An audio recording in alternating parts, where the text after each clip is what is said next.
simply saying that Jalen Hurts is one of the reasons that you can win with the Eagles. 2-5, you're the Eagles' all-time rushing leader. No better person to have a Philadelphia Eagles conversation anywhere on the airwaves, on a podcast, via text message, via group chat, than the conversation I'm about to have with you. Are you expecting a bounce-back season from Jalen Hurts? Yes, I truly do. Everything we know about Jalen Hurts is always getting better and getting better and getting better, right? He has that coach's son type of attitude, right? Which his dad was a coach, so you can see that. You look at his track record from college, right? Bounced around a little bit, but he got better every year, no matter if it was Alabama or if it was Oklahoma. The Eagles, right? First year, I mean, he didn't look that good. Got better. Last year had a down year. I expect him to bounce back. It's hard to not play up to his capabilities when you have that type of team. Good offensive line. You re-sign all your wide receivers. They're going to be there. And then you get a guy named Saquon Barkley. Sheesh. Right? Like, how do you just end up getting Saquon Barkley? So, asking all these things about will he bounce back? Yes, everything's in his favor. And then you add in a solid offensive coordinator, right? You don't have to worry about this off coordinator you're not really confident in. You don't have to have that problem no more. So, I just feel like Jalen Hurts, the guy that we do know, he gets better over time. And I'm waiting to see it. Because if we really want to give him that tag of being a top 10 quarterback, of being an elite guy, right? That everybody talks about. This is a year to show up. Dang. Because having one good year, say that again. I'm sorry, having one great elite year is not enough for me. And the stuff I seen in the Super Bowl run against the Chiefs, that's who Jalen Hurts is. I think he's healthy this year. I've been talking to all my people who's healthy. The chemistry's getting back solid like it used to be. I expect Jalen Hurts to be Jalen Hurts. I think he's going to have a bounce-back season. I don't know if that's a guarantee they're going back to the Super Bowl, but I think they're going to look like closer to what they were during the Super Bowl run than they did last year. Because, as we know, we didn't play it like we did Shady's clip earlier, but Shady and I were defending the Eagles a lot throughout their stretch. James, why you do that? She was already admitting. They were, you didn't need it. that's why we don't have to play I'm just agreeing with sis. That's it. Wow, I'm just agreeing with sis. I can admit, me and Acho was telling you. I'm wrong so rarely that it really sticks out to me. So we were saying that, good teams find ways to win. Bad teams find ways to lose. That's true. Right? And the Eagles were winning. They still had a good record, but they weren't looking like what we wanted them to look like and like a team that was capable of going on a run. And as it turns out, they were not. The turnovers is what stands out to me glaringly when you look at Jalen from year to year, from the elite year to last year. You had 15 to 20 giveaways. 20 giveaways is insane. That's too much. Not good. That's not good. We talk a lot about Dak Prescott and the turnovers that he had, and he cut them down year to year. The opposite happened for Jalen. You got to take care of the ball. He didn't look like himself. I think he was injured for most of the year. The chemistry was clearly off. We've heard that time and time again. So I think that they'll correct a lot of those things. And the defense will be better, which was a massive drop-off from last year, which obviously the offense gets affected by that. Like, we talk about how much of a drop-off it was. When you're going from being a historical defense to the drop-off that they had, and then expect the offense with an injured quarterback and the chemistry is off. So things fell apart for the Eagles last year. I think they'll get back on track. Yeah. Y'all couldn't see Shady because they was zoomed into Joy, but he texted me, why they ain't run Joy clip? I said, I know. Well, we didn't run that. We run Shady's clip also, because we can't run multiple Shady clips. No, I'm playing. But he has to. There's no other option. You have to bounce back. This is now an offensive football team in Philadelphia. It used to be a defensive football team. Getting after the quarterback, going to turn the ball over, put this offense in really good situations. This is an offensive football team. They showed you that by how they dealing the money out. Give all the money to the receivers. Give all the money to the running back. Give all the money to the quarterback. They have to deliver. He has to be the guy to win games for this football team now. If he doesn't, then this team is going to lose a lot of football games. If he turns the ball over like he did last year, they're going to lose a lot of football games. Slim will not be here, right? So don't even worry about calling for him. Slim will not be here. He has to deliver. He has to get back to playing at that all-pro level if this team is going to go as far as they are going to go. We just talked about the Detroit Lions. My dog Shady, y'all agree that they have an opportunity to get in the NFC Championship. Who's going to be in the NFC Championship with them? Is it going to be the Pack, the Niners, the Eagles? Who is it going to be? It's a really good conference over there now. So he has to be the reason that they are going to win football games. He has to deliver. If he doesn't, it is going to be a long, long year. And I understand Moore is there, Kellen Moore is there, and your offensive coordinator, but it's been quarterbacks that have played better without Kellen Moore there. So this is going to have some growing pains as well, but he has to get back to the all-pro level if we're going to talk about the Philadelphia Eagles getting back to the Super Bowl. I don't think he'll bounce back. But I don't know if it's a negative thing. He was a Pro Bowler last year. I think Jalen Hurts is who Jalen Hurts Pro Bowl is. last year? Yeah. They getting crazy these Pro Bowls now. I had to earn my Pro Bowls. Jalen, the reason is, turnovers. I don't say it as an indictment, is last year he had 38 total touchdowns. He's had 9 fumbles every season since he's entered the league.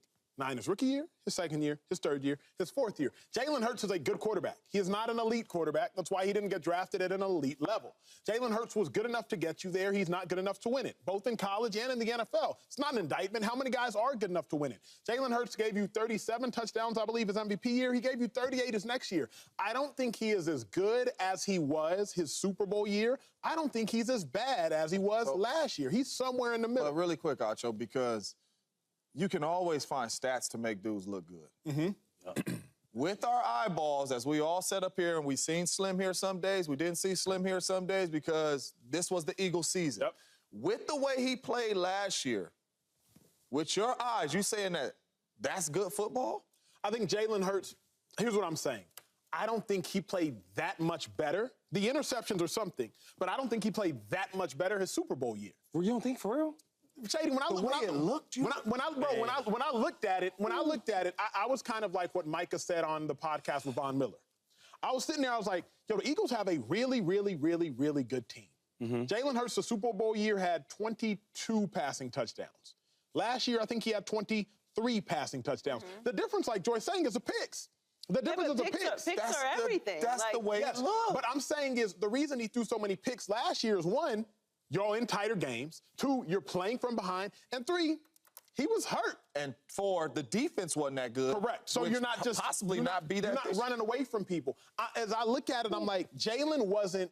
I don't think he'll be as bad as he was last year. I don't think he'll be as good as he was the year before. I think he'll throw for 20 to 25 passing touchdowns. I think he'll have 9 to 10 interceptions, and he'll have 13 rushing touchdowns. But to me, the tape is a tape is a tape.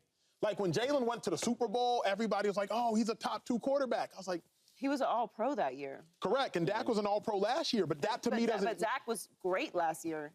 But as I look at it, like, you can be all-pro, and I'm not going to think that you're top 2. Really quick, though. But we're not arguing about whether he's elite or not. We're not trying to say he's in the conversation with Josh Allen and Lamar Jackson and Patrick Mahomes and Joe Burrow. We're not even talking about that.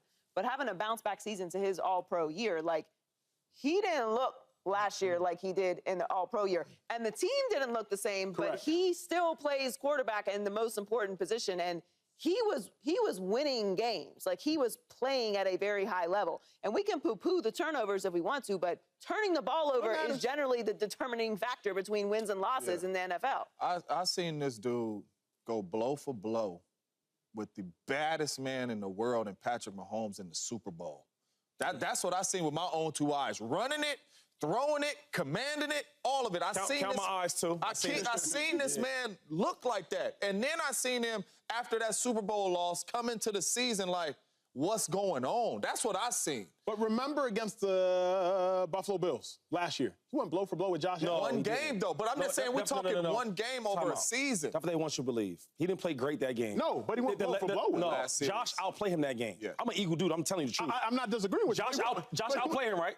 Yeah, Jalen had 5 touchdowns in one game. Listen, you watch the game, and I ain't gonna, get wild with it. You watch the game. Josh outplayed him that game. Later in the game, he had some nice plays, right? He had the little rushing touchdown on the QB draw. Right, but he come on. I'm with all y'all actually. More with them than you, right? Because I do think Jalen's a good quarterback, but I gotta see more though, right? And I think maybe because I love the Eagles so much that I was just so quick to jump on that way, like because while I'm in the Super Bowl, he looked phenomenal. Yes, he did. Back and forth with Patrick Mahomes. I don't care how you want to cut it. He was doing it. Throwing it, running it, everything. Even that whole year, he looked good. Yep. I like some of these interceptions last year. I'm like, where's he looking at? What are you doing? So all I'm saying is, like, and what I won't do is bash a player off a bad year, because I had bad years. Of course. Right? I was injured. People don't know about it. Certain linemen wasn't playing. Like, all that. The way we was scheming to run the ball. So I had my own excuses, so I'm not going to blame everything on Jalen Hurts. But what I am saying is, when I had them bad years, I could look at myself and say, yo, I should have did better here. I missed these reads here. I didn't do this. And when I watch Jalen, there's some things I see like, yo, you should be better here. Why are you throwing that ball? Why are you throwing that pick? I'm just thinking, I don't believe Jalen Hurts is sneaking up on anybody anymore.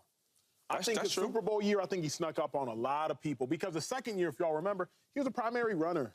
Like a primary runner, the Eagles went 9-7 or 9-8. I think they played the Bucks in the playoffs. No, he definitely snuck out. Like we weren't sure if he was a franchise guy going into. Correct. He was a baby then. Yes. Yeah. Now, like there were questions about what he was even capable of. But I will say, I think this year is the most pressure on Jalen Hurts because he's been paid. Because we've seen him in a Super Bowl play at a super high level, all-pro level, go blow for blow with Patrick Mahomes. Now he's had a down year, and we know that no matter what, this defense isn't going to be what it was the Super Bowl year. So the defense will be better than it was last year, but it's not going to be historical. And they've paid everybody that they need to pay on your side of the ball. So I do think this is as far as where the pressure rankings for people this year, I think there's a lot of pressure on Jalen Hurts to play really well this year. That's what I hate. When players get paid, it's like the coaches, the GMs, the ownership, it's like their mindset changes. Okay, now he's paid to do everything with Jalen Hurts. Right. And if you really watch Jalen Hurts' best year with the Eagles, Super Bowl year, second in MVP voting that year, we didn't really everything didn't go through Jalen Hurts. We ran that ball a lot. And I feel like now that he's getting paid, it's like the next year, it's like, yo, we got to throw with him every time. No. You want to show the world why you paid him. That's not how we win games. But this is a hard conversation for me to have, Shady, because it's like, wait a second. Because you're paying him to do that. You paying him. You calling him premier. Kellen Moore did that. Right. We're saying that he's a top 5, top whatever quarterback. And now it's like, you're not saying this, but remember what you said about Jimmy Garoppolo when y'all played him in the Super Bowl. But we were hoping he gets the third down. But Jimmy G's got awful. Sure. And Jared's not. I'm saying, but the sentiment, for me, it sounds too similar. It actually, teams do this all the time, and Shady's right, and it makes no sense. No sense. It doesn't make any sense. You won with a player doing a certain thing a certain way. So you're paying that player to give you those results, but then you pay him and you change up the scheme. You change up the process. You change up everything that made Correct. that But to me, the Eagles didn't intentionally do that. Obviously, they lost their freaking offensive coordinator. So he goes to the Colts. Now you bring in Brian Johnson, who's never been an NFL offensive coordinator before. At least what the Eagles are doing, I respect. You paid Smitty this year. Oh, wait, you paid A.J. Brown. Oh, wait, you acquired Saquon Barkley. So the Eagles have not let the cupboard bare. You let Miles Sanders leave. You brought in Swift. But this is the thing, though. Like even the wide receivers getting paid, they had good years. Even when they were going through the run first, they had good years. My thing is this. We talked about the Detroit Lions a segment ago, right? Now, I think Jared Goff is a good quarterback. If they go into this season, like now we gotta throw the ball even more because he got paid. I don't like that. I don't like that recipe. Sure. I like the recipe where you run with 2 running backs and you throw the ball, play action, and here and there you throw a little extra, but you want to stick to the game. But not only that, though, it's how the game goes, too. Right. Understand, Jalen Hurts had a really good all-pro year to the Super Bowl, and the defense was playing excellent, too, putting them in really good situation. This past year, they had to lean on him a little bit more. You making all that money, you got to make some of these plays. And some of these plays he made ended up in turnovers, and he did not make the plays. That's why I'm with Joy. This is a huge year for him with a lot of pressure because it's going to have to go through him. Okay, so the Super Bowl year, whenever we got in trouble, we didn't go to Jalen Hurts. We ran that ball. That's what we did. Look at last year, right? When we got in trouble, we went to Jalen Hurts. That didn't really work. When we start going to Swift, I remember the Chiefs game. I couldn't start naming games. We went to the running game. That's who we really are. That's how we built. Jalen Hurts is a good quarterback. But that's because he's good. We don't have to go everything through him. Don't change your DNA just because you started paying him. It's a mindset. You pay me, now I'm getting 30 carries every game? But it's a mindset, too, as a coach when you know that, okay, I could run it. I might not get the first down, but my defense is going to play ball. Then, hey, man, my defense struggling. I got to lean on my quarterback. And I get the defense was good that year. But if you look at the offense, your offense was a top 3, top 5 offense for a reason. But the dilemma, though, is if y'all are paying Jalen Hurts more money, and because you're paying Jalen Hurts more money, you're less talented elsewhere, Jalen, you got to do more. Like, just by nature of, like, if you are earning more of the salary cap, then you got to contribute more. No. Because on the offense, they all getting paid. They all making money on offense. And I'm okay with that because I think offensively we're a top 3 type offense. Think about it. Think about who the Eagles lost defensively. Okay. You ended up losing both of your backers last year. The year but going into last year, you lost both your backers. Then all of a sudden, at the secondary, you didn't re-sign Chauncey Gardner-Johnson. Now, some of it was money, but you could have kept him. So now that's 3 pieces right there. You lost the starting safety. You lost both your starting backers. Obviously, the defensive line got old. You had Reddick. You had Sweat. So just off GP, you lost 3 starters on defense. But this is... So Jalen, you got to do more. Sport works, though. Like, you get a franchise quarterback, then you pay the quarterback. Correct. Everyone does that.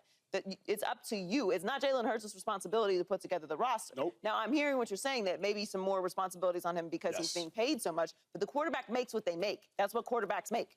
Jared Goff just got paid. He gets paid around what Jalen Hurts makes. He's the highest paid, but they're within $3 million of each other. Like, that's what quarterbacks cost. Well, his weapons got money too, though, Drew. Correct. That's my thing. Right. So my thing is, why is it all on Jalen Hurts? But I listen to what y'all said about Goff. Okay. Y'all said this team goes through Goff. That's what I was writing down as y'all were talking. But we haven't said that about the Eagles with Jalen Hurts. So that, to me, is where the rub lies, is y'all are talking about Goff, who's making $212 million, breaking news on today, 170 guaranteed, and y'all saying it goes through him, as it should. Okay, hold on. Okay, let's talk about this for a second, right? Because I see what you're doing here. The offense does go through Goff. Yep. But they have a heavy dose of the running game. They do. Heavy dose of the tight ends. They do. So, like it ain't like a thing where it's, Josh Allen and the freaking Chiefs where everything goes to the quarterback directly. No, it's not that. I do think that he has a little bit more on his plate, right? He might have a little extra chicken, you know what I mean, a little steak. But it's still like 1 or 2 slices extra, that's it. Yeah, no, that's fair. However way we slice it, he's going to have to deliver. Subscribe here to get the latest from Speak, and go watch a few segments from our other shows on FS1.